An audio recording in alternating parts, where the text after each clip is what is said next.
بسم اللہ الرحمن الرحیم۔ السلام علیکم ورحمۃ اللہ وبرکاتہ۔ حضرت عبداللہ بن عمر رضی اللہ تعالیٰ عنہ نے بیان کیا کہ ایک شخص نے نبی صلی اللہ علیہ وآلہ وسلم کی خدمت میں حاضر ہو کر عرض کی، میں آپ سے ہجرت اور جہاد پر بیعت کرتا ہوں اور اللہ تعالیٰ سے اس کا اجر طلب کرتا ہوں۔ آپ صلی اللہ علیہ وآلہ وسلم نے فرمایا، کیا تمہارے والدین میں سے کوئی ایک زندہ ہے؟ اس نے کہا، جی ہاں، بلکہ دونوں زندہ ہیں۔ آپ صلی اللہ علیہ وآلہ وسلم نے فرمایا، تم اللہ سے اجر کے طالب ہو؟ اس نے کہا، جی ہاں۔ آپ صلی اللہ علیہ وآلہ وسلم نے فرمایا، اپنے والدین کے پاس جاؤ اور اچھے برتاؤ سے ان کے ساتھ رہو۔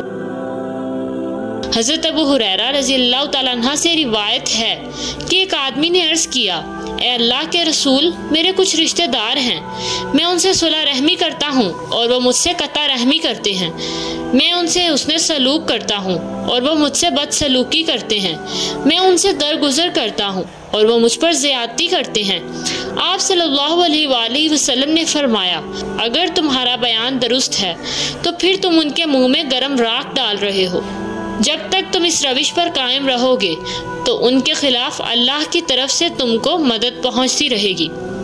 حضرت عبداللہ بن عمر رضی اللہ تعالیٰ عنہ سے روایت ہے کہ نبی صلی اللہ علیہ وآلہ وسلم نے فرمایا، اپنے والد کے ساتھ سب سے بڑا نیک سلوک یہ ہے کہ انسان اس شخص سے بھی اچھا سلوک کرے جس کے ساتھ اس کے والد کا محبت کا رشتہ تھا۔